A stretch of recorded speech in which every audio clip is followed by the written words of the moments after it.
Hi, this is Heather Choate Davis, and you are tuning in for the very first installment of What Are You Talking About? And I am going to introduce you now to my good friend John Dehne, who's a pastor in Cape Girardeau, Missouri. He used to be a high school teacher before he became a pastor. He shares a love of language and of God, as I do. And he was willing to hop on with me, and we've promised to keep this a very tight conversation focused on one aspect or idea of the lyrics in one of my songs. And so we're going to dive right in. So, John, welcome to What Are You Talking About? And what do you want to ask me today? Thanks. Hey, first of all, yay for the project. How exciting. Yay for the project. Awesome stuff. Secondly, so my family and I were listening to the album over dinner one evening, and the song that talked about make my life wide. It's called Wide. That lyric, make my life wide, popped up. And we had a conversation about what does that mean to have a wide life? And so, Heather, when you talk about a wide life, what are you talking about?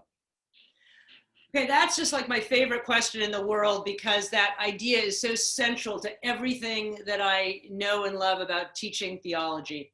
As you might remember, I did my thesis work on man turned in on himself. And man turned in on himself was a pre-Renaissance image that was created to explain the idea of sin, homo incurvatus in se, and every single one of us, every single day, no matter who we are or what we believe, just if we have a heartbeat, we have longings, we have things, and we do this. We want what we want. We want to hold on to it. We want to guard it. We want our way, right? And what we're called to do in a life of faith is to live like this, open, wide open. And that is very vulnerable. That is scary. That is hard. But it's also, you know what? Wide. And every time we go out like this, then we're, oh, no, I got to go back to get my little thing. I don't want, oh, it's uncomfortable out there. But that is the essence of how I started to think about it. And this is what I found when I was doing my research, and it's just stayed with me, because I didn't take Hebrew. You took Hebrew, right, in seminary? Yeah. I didn't take all of Hebrew, but I do find there's a little nugget in Hebrew, and everything you need to know is always buried in that nugget.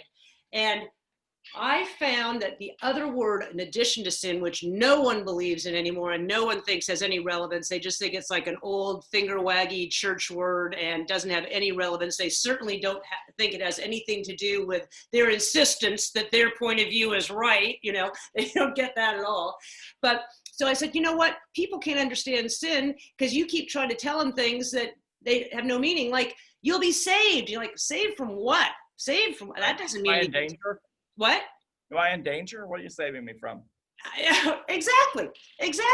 Well, and what we're going to soon find out is what you're being saved from is yourself, a life going around like this. That's what you're being saved from. And so, what is the Hebrew root of the word save? The Hebrew root is yasa. Yasa. And like so much of the Hebrew, where there's shades of meaning or different options of meaning, one of the key meanings, I'm not saying it's every meaning always blah, blah, blah, but one of the essential meanings is to make wide. Yasa, saved, to make wide.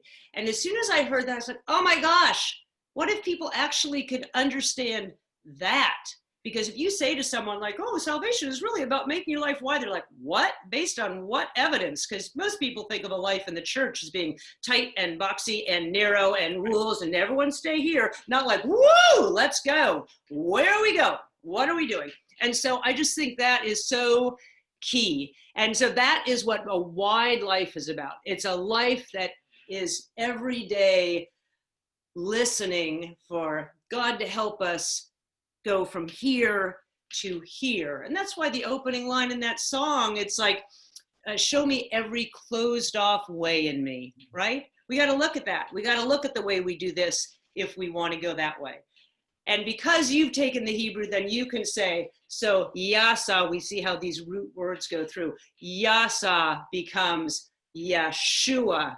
And what is Yeshua? Yeah, he saves.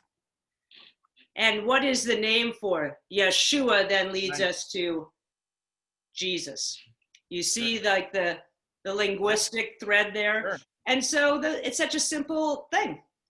Yeah, the beautiful thing for me about that is not only then do we open ourselves up and are vulnerable to God, but I think God then allows us to be vulnerable to other people as well, which is one of the beautiful horizontal aspects of this as well. It's not just some churchy thing of get wide as it relates to God and get off yourself, but I think that also it just enables us to have relationships with people that we wouldn't always agree with or don't have the same background with or the same vocabulary, but we can be wide in that regard too. So I love that image of a wide life.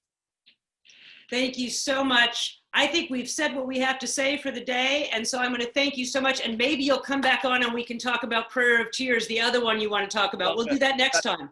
That I would love it. That'd be fantastic. Thank you, John. Have a great Thanksgiving. You too. Happy Thanksgiving.